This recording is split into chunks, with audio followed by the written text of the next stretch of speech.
내비게이션 61페이지 2장 갈릴리 예수 첫 유월절에 예루살렘에서 톱뉴스 주인공으로 뜨시다. 예수 탄생부터 공생의 첫 유월절 지난 8개월까지. 가이드 X좌표, Y좌표. X좌표, Y좌표 하는 이 도표는 뭐지? 이런 생각이 드시죠? 성경이 읽어지네. 사복음서 읽기 부분을 공부하신 분이나 성경방에서 공부하신 분들은 아시는 얘기인데 처음 이 책을 대하는 분은 낯설은 도표일 것입니다. 예수님의 생애를 X선으로 쭉 표시했고요. 특히 공생의 3년이라는 말은 6월절을 기준으로 계산한 것입니다. 만 3년이 되려면 6월절을 4번 지나야 하지요. 또 예수님의 사역 장소를 갈릴리 지방인가 유대 예루살렘 지방인가로 크게 둘로 나눠서 Y좌표로 표시했습니다. 성경이 그렇게 구분하고 있는데 여러분이 눈치채지 못했던 거예요. 앞으로 제 깃발을 보면서 따라오시다가 가끔 이 도표로 돌아와 보면 이해가 될 테니 너무 염려하지 마세요. 자, 이제 제가 깃발 들고 설명하면 잘 들으셔요. 그리고 내비게이션이 뜰 때마다 성경 본문을 읽으시면 된답니다. 가이드, 신약 성경, 어느 구절부터 읽는 게 맞을까? 그렇다면 마태, 마가, 누가, 요한복음 중 최초로 읽을 구절이 어디에 숨어 있을까요? 한번 생각해 보세요. 무릎을 탁 치시는 분 계세요? 네, 누가복음입니다. 누가복음? 이러는 분도 계시죠? 솔직히 예수 현장에 있었던 마태나 요한이라는 유대인들은 우리에게 좀 멀게 느껴집니다. 그러나 이렇게 외국인이었던 의사 누가 입장이 한국 사람 같은 이방인들에게는 훨씬 친숙한 것 같습니다. 왜 그런지 아세요? 예수님을 본 적이 없다는 사실, 복음서 사건들이 일어날 때 그 현장에 없었다는 점이 우리와 똑같기 때문입니다. 공부하고 연구하는 수밖에 없는 거죠. 보지 못했는데 어떡합니까? 지금 당신처럼 말입니다. 열심히 자료를 조사하고 리서치하는 게 재미있는 겁니다. 진리 탐구이기 때문이죠. 사람이 죽었다가 살아나다니 그게 말이 되는가?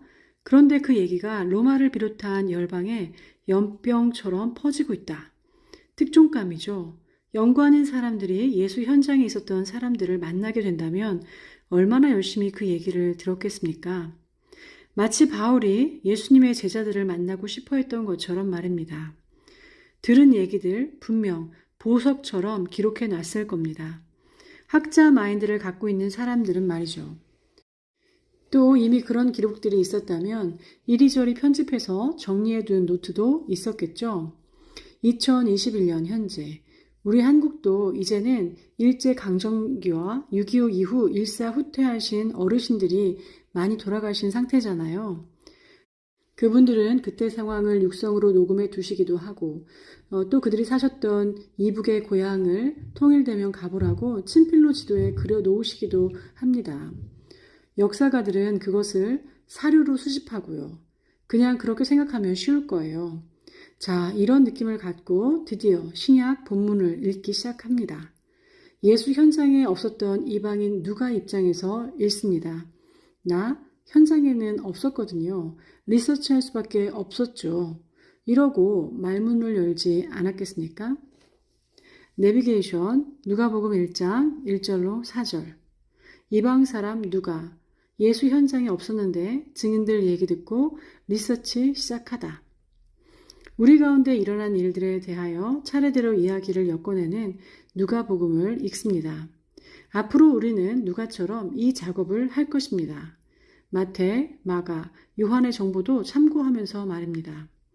우리 가운데 일어난 일들에 대해 연구하고 깨닫고는 전도하는 누가를 보십시오. 말하지 않고는 견디지 못합니다. 유사 체험했어도 현장에 있었던 증인처럼 말입니다. 누가복음의 수신자인 데오빌로 가카라는 사람도 이미 예수 사건을 접하고 흥미를 갖고 있던 사람이었습니다. 그도 예수 공부를 하는 중인 사람이었습니다. 성경 누가복음 1장 1절로 4절. 우리 중에 이루어진 사실에 대하여 처음부터 목격자와 말씀에 일꾼된 자들이 전하여 준 그대로 내력을 저술하려고 붓을 든 사람이 많은지라. 그 모든 일을 근원부터 자세히 미루어 살핀 나도 데오빌로 각하에게 차례대로 써 보내는 것이 좋은 줄 알았노니 이는 각하가 알고 있는 바를 더 확실하게 하려 함이로다. 내비게이션, 탄생, 누가복음 1장 5절로 25절. 예수 출생에 늘 붙어 다니는 세례 요한의 출생 경위에 대해 관심 갖는 리서처 누가. 왜일까요? 왜 예수께서 등장하시기 전 어김없이 세례 요한이 나올까요? 또 왜 예수께서 공생애를 세례를 받으심으로 시작하실까요? 왜 세례 요한의 집회 장소인 요단강 건너편을 찾아가실까요?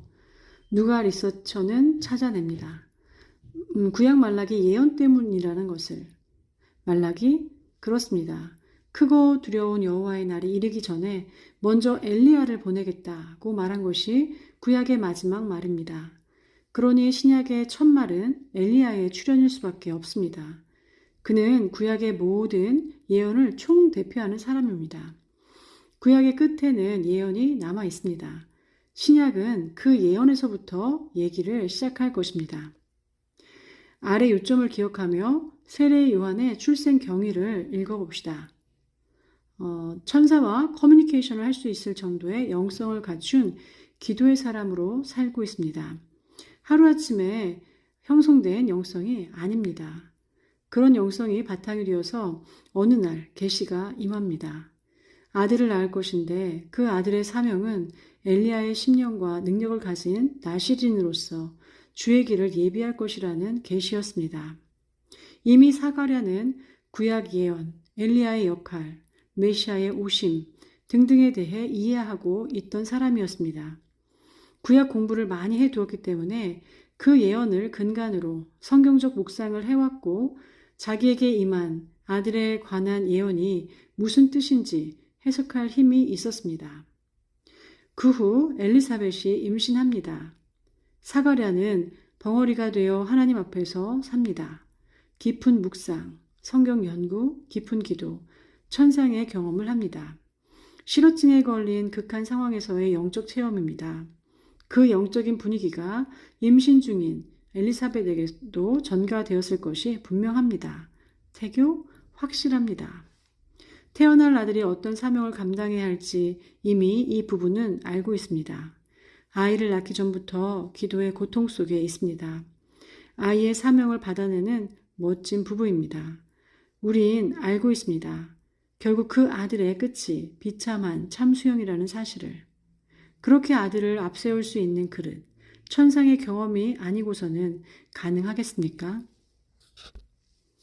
성경, 누가복음 1장 5절로 25절. 유대왕 헤롯 때에 아비야 반열의 제사장 한 사람이 있었으니 이름은 사가랴요. 그 아내는 아론의 자손이니 이름은 엘리사벳이라. 이 두 사람이 하나님 앞에 의인이니 주의 모든 계명과 규례대로 흠이 없이 행하더라. 엘리사벳이 잉태를 못하므로 그들에게 자식이 없고 두 사람의 나이가 많더라. 마침 사가랴가 그 반열의 차례대로 하나님 앞에서 제사장의 직무를 행할세 제사장의 전례를 따라 제비를 뽑아 주의 성전에 들어가 분향하고 모든 백성은 그 분향하는 시간에 밖에서 기도하더니 주의 사자가 그에게 나타나 향단 우편에 선지라. 사가랴가 보고 놀라며 무서워하니 천사가 그에게 이르되 사가랴여 무서워하지 말라. 너의 간구함이 들린지라. 내 아내 엘리사벳이 내게 아들을 낳아주리니 그 이름을 요한이라 하라.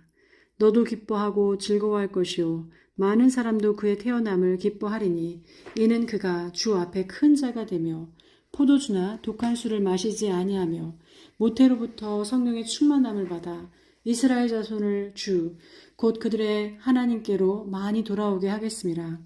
그가 또 엘리야의 심령과 능력으로 주 앞에 먼저 와서 아버지의 마음을 자식에게 거스르는 자를 의인의 슬게 돌아오게 하고 주를 위하여 세운 백성을 예비하리라.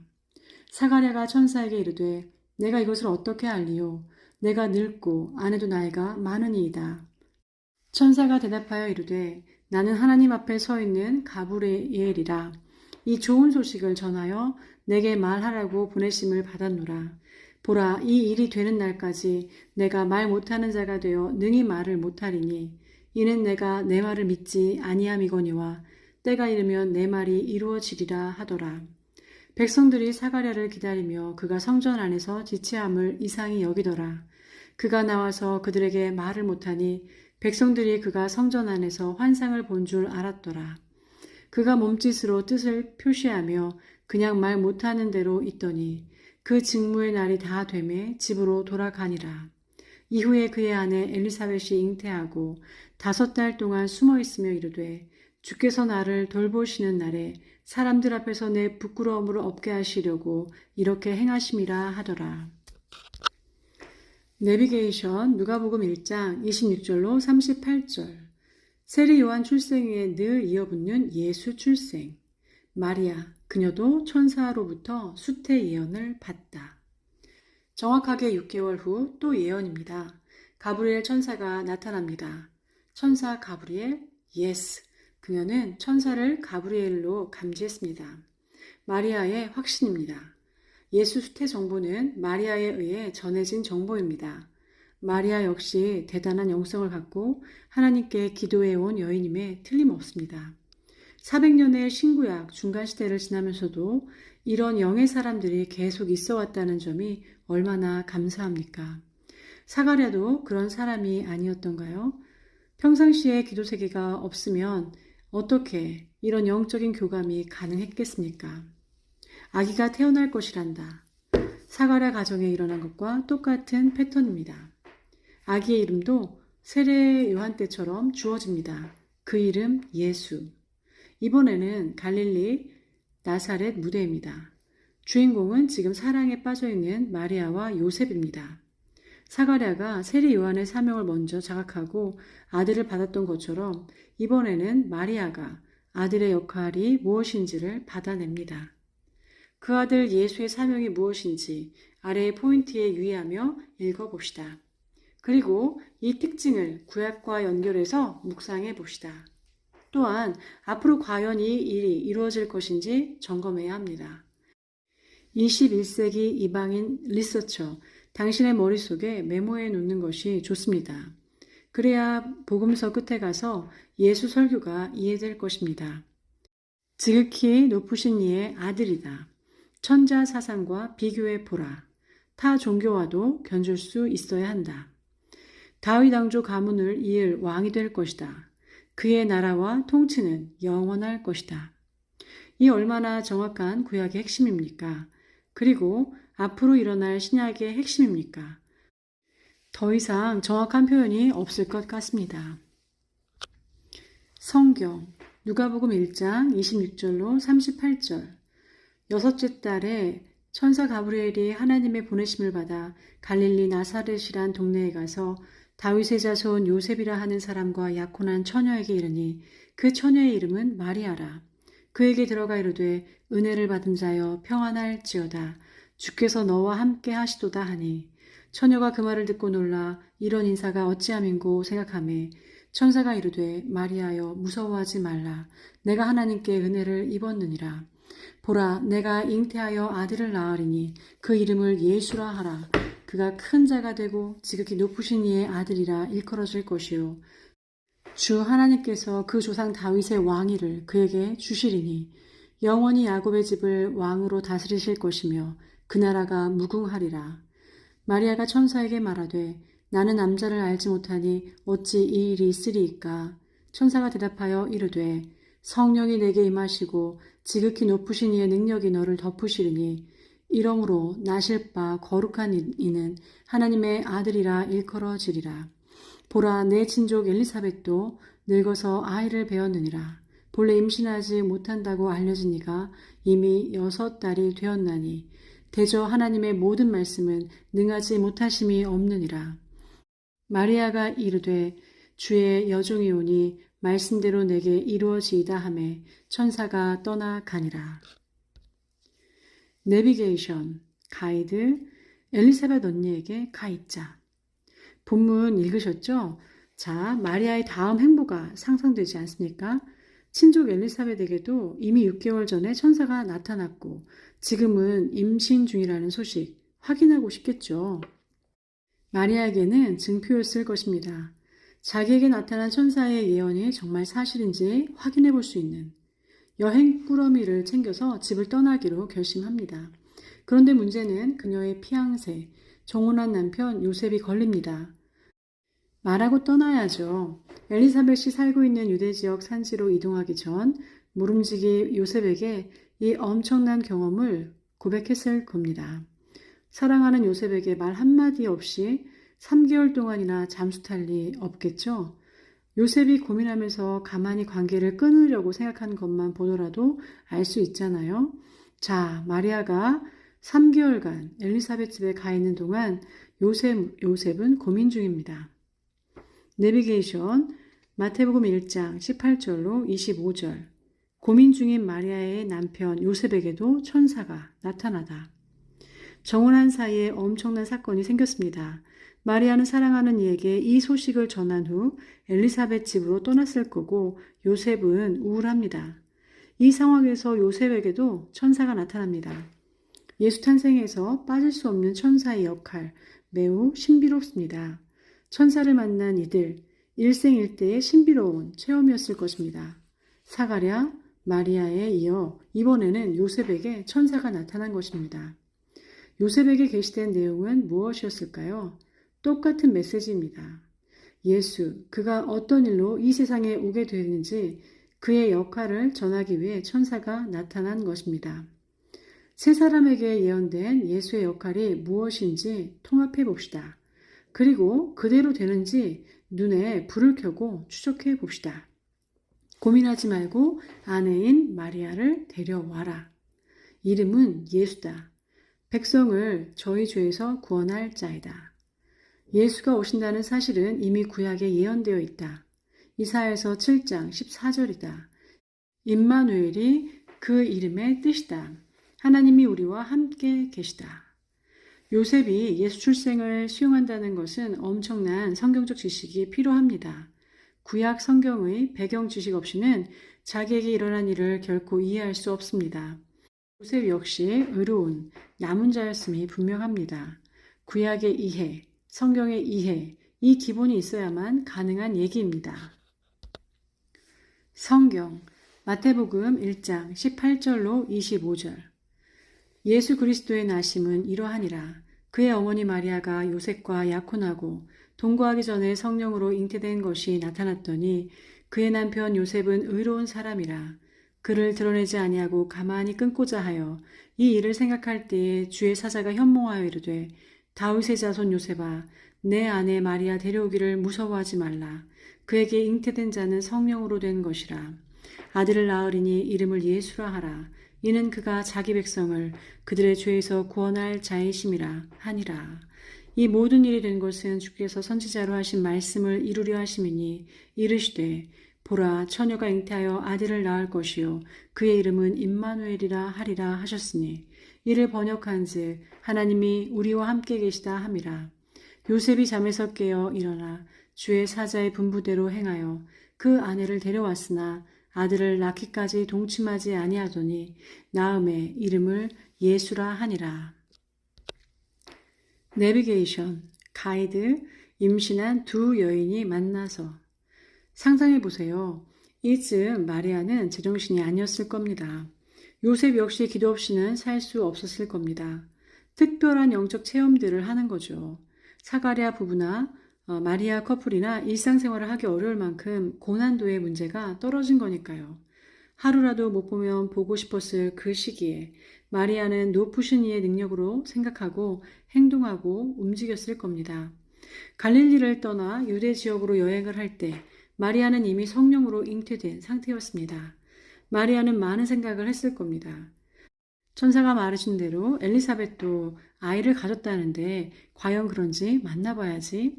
이 신비로운 사건을 어떻게 지나가야 할지 임신한 처녀 마리아는 성령의 감동 안에 있어야만 편했을 겁니다. 성령에 사로잡힌 여인 마리아. 드디어 마리아는 유대 산지 사가랴 제사장 집에 도착했습니다. 임신한 두 여자가 만나네요. 무슨 일이 일어날는지 궁금하시죠? 내비게이션 누가복음 1장 39절로 56절. 두 임신부 3개월 동안 충격적인 성령의 도가니 속에서 교제하다.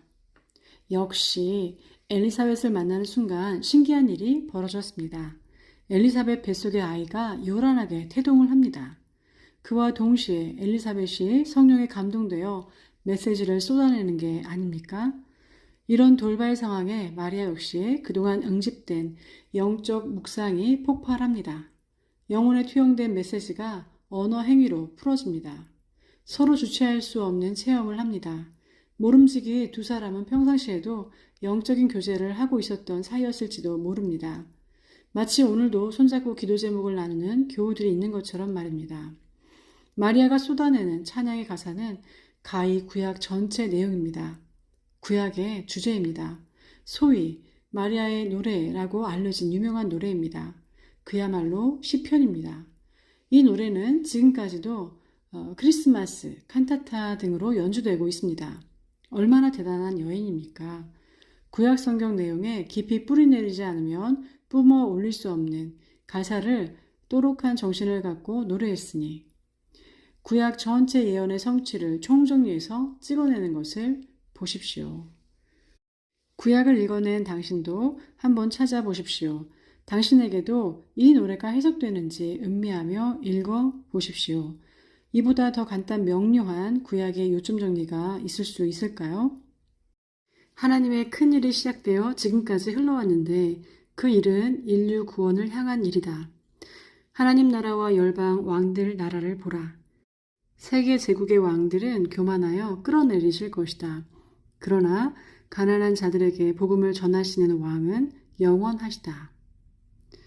구약 읽기 내비게이션을 따라 읽어오신 분들은 100% 이해되시죠? 성경 읽을 수 있습니다. 아하자. 그 왕은 이스라엘의 왕이시다. 조상 아브라함과 맺은 언약을 지금까지 이루시되 나를 통해서 지금도 이루시는 중이시다. 성경 누가복음 1장 39절로 56절.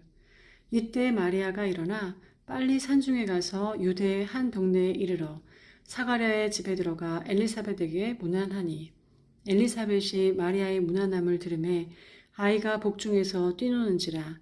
엘리사벳이 성령의 충만함을 입어 큰 소리로 불러 가로되 여자 중에 내가 복이 있으며 내 태중의 아이도 복이 있도다. 내 주의 모친이 내게 나아오니 이 어찌된 일인고. 보라, 내 문안하는 소리가 내 귀에 들릴 때에 아이가 내 복중에서 기쁨으로 뛰놀았도다. 믿은 여자에게 복이 있도다. 주께서 그에게 하신 말씀이 반드시 이루리라. 마리아가 가로되 내 영혼이 주를 찬양하며 내 마음이 하나님 내 구주를 기뻐하였음은 그 계집종의 비천함을 돌아보셨음이라. 보라, 이제 후로는 만세에 나를 복이 있다 일컬으리로다.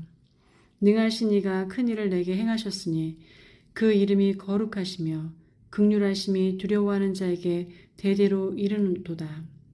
그의 팔로 힘을 보이사 마음의 생각이 교만한 자들을 흩으셨고 권세 있는 자를 그 위에서 내리치셨으며 비천한 자를 높이셨고 줄이는 자를 좋은 것으로 배불리셨으며 부자를 공수로 보내셨도다.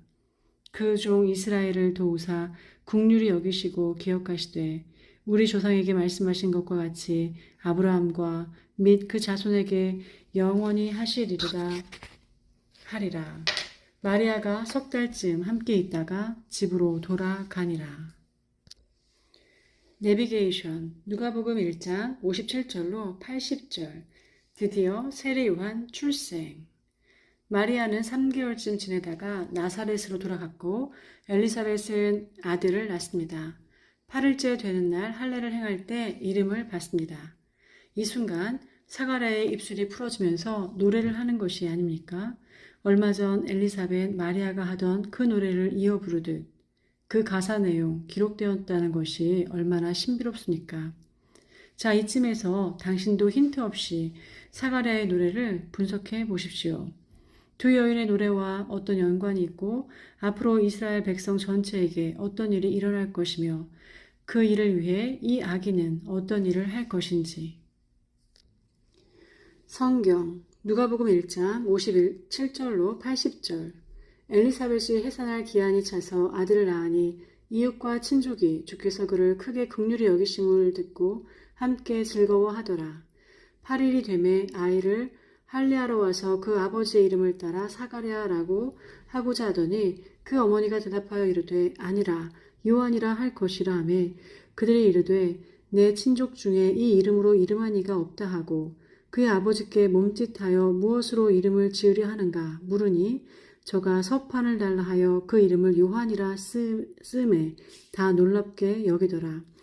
이에 그 입이 곧 열리고 혀가 풀리며 말을 하여 하나님을 찬송하니 그 근처에 사는 자가 다 두려워하고 이 모든 말이 온 유대 산골에 두루 퍼지매 듣는 사람이 다 이 말을 마음에 두며 이르되 이 아이가 장차 어찌 될까 하니 이는 주의 손이 그와 함께 하심이로라.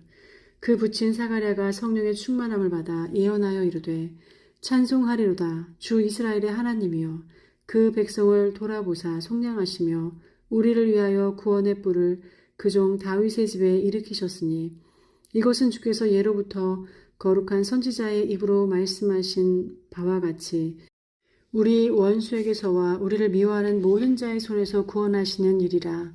우리 조상을 긍휼히 여기시며 그 거룩한 언약을 기억하셨으니 곧 우리 조상 아브라함에게 하신 맹세라.